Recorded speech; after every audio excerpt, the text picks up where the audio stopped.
pleased to be joined in studio by a gentleman who is very familiar with the relations between Israel and Palestine, someone that you saw a little earlier in the piece. And we've got pleased to have Sheikh Moussa Drammeh of the Islamic Cultural Center of North America. And Sheikh, thank you so much for coming here and sharing with us. It's my pleasure. As we talk a little bit about the relations between Israel and Palestine, we know that this has gone back for years. Let's first give viewers an opportunity to understand where this all really came from and how did this conflict really come about? Well, the conflict came about 60 years ago when the displaced Jews, mostly from the European nations, began to migrate to the Palestinian land. And pursuant to that, conflicts between the Arabs and Jews intensified. So most of the Jews who resided in the Arab land had no choice but to migrate either to America or to Israel. So from then until now, almost all conflicts in the world have some traces to that initial problem in the Middle East. We hear a lot about the conflict between Israel and Palestine. We see a lot on television. We see the wars, we see the bodies, we see the bloodshed. Talk to us a little bit about where this really all stems from.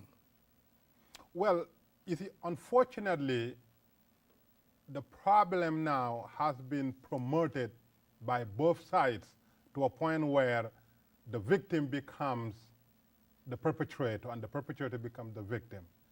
And if you look at the entire population of the Jews in the world, it's numbered around 14 million. The entire Palestinian population within the land and outside of Palestine is about 13 to 15 million. So you're talking about the size of Texas or New York State population.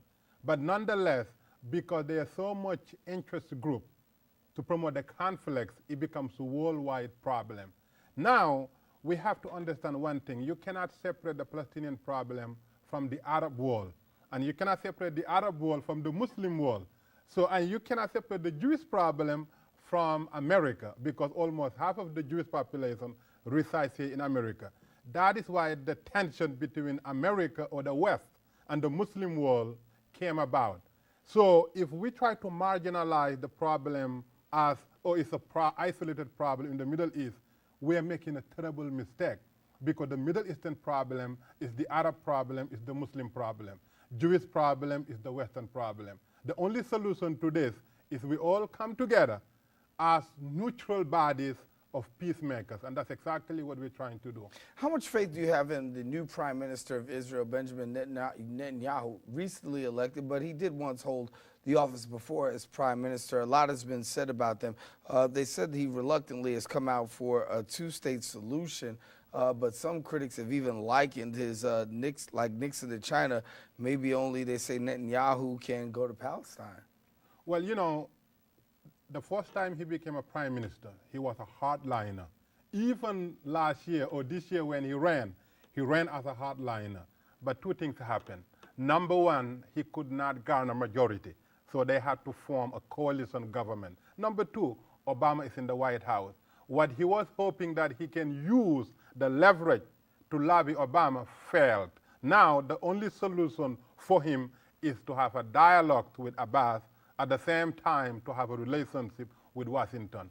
So it doesn't matter what his feelings are, he has to succumb to the reality of peace process. Would you agree or disagree? Because when you talk about the election of President Barack Obama, some people said that was a signal to Prime Minister Benjamin Netanyahu that in order to garner support from his supporters, he's going to have to deal with the Obama administration and recognize the president and his stance in order to be able to win those people with whom he represents. Well, that's his first trip after winning the election to White House was about coming to lobby Washington to give him what he wanted, and he didn't get it. No matter how you sugarcoat it, Obama would not stand for the same peace process that failed for the past 60 years. That's why when Obama came, he came with a different approach, different language, different method, and different ambassadors. And I believe with Obama's position, I believe we'll see more peace in the Middle East. And there are a lot of people who predicted that there will never be peace in the Middle East. I don't believe it for a second. I believe that the Middle Eastern conflict is so important to the global peace that it has to be served and it will be served. Let's talk about that for a minute, because you talk about the Middle Eastern conflict. We talk about the conflict in the Middle East. You actually left Wall Street to establish the Islamic Cultural Center of North America. A pretty bold move. Explain why. Well, you know, our tomorrow is being built today. 10 years ago, I knew that 10 years from now, if I'm alive, something will happen. And I wouldn't wait until 10 years to say, oh, I should have, or I could have, I would have. I had a decision to make. Either I will raise the children in the public school system or raise the children in an Islamic school, and we chose to raise our children in an Islamic school. But there was no Islamic school, so we had to create one. But one thing about our school, from the creation until now, we use it as a tool and a medium for peace process. In the last 8 years, all our students, 5th grade and up, involved in a program called Interfaith Living Museum, where they meet Jewish kids, go to the Holocaust Memorial Museum to have a direct dialogue. We don't tell them what to say, nothing. This is a natural gathering of kids, natural conversation, but that was too localized. When Obama came with an approach, we said to ourselves, this is our time. Now we can take it not only nationally, but internationally. Peace can be attained in the Middle East, and peace is extremely important for all of us. Now, your peace process, let's talk about this now. Your organization, World Peace Coalition, is really looking to bring peace between the two holiest states of the world. Let's talk about some of the processes and some of the things that you've engaged in order to try to bring peace between these two states. Well, number one, as I always said, adults may not always speak from their heart, but children do. 5 years ago, we started with children. We decided that the only way we can have sustainable peace is if we begin early on. One thing that is certain, the leadership on both sides, the clergy especially, can change the feeling instantly, because the masajids and the synagogues, if these leadership begin to use language of peace, not criminalizing the other side, not making the other side as the devil, as the perpetrator, as the oppressor, the followers will begin to say, you know what, we can focus more about what we have in common, and then maybe we can minimize the differences, which is very, very minimal, so that we can promote peace. So when we begin with children, the program is now, I believe, one of the best peace-promoting programs in New York City.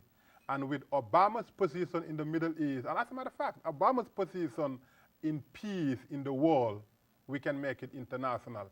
And then we're not going to win everybody's heart. We're not going to recruit everybody, because the fact of the matter is, these people are so divided, but they're so minority. Most of the people who are promoting the conflict, these are special interest group, people who are affected. So you honestly believe that more people are actually together than actually divided? I believe that there are more good people around the world than bad people. And I also believe that, unfortunately, all these good people are silenced. And their silence is an endorsement for the continuation of this conflict. Let me take a quick break and talk more with Sheikh Moussa Drammeh, as he is from the Islamic Cultural Center of North America. We're taking a break talking about the peace process between Israel and Palestine right here on Perspectives. We'll return in just a second. Stay with us.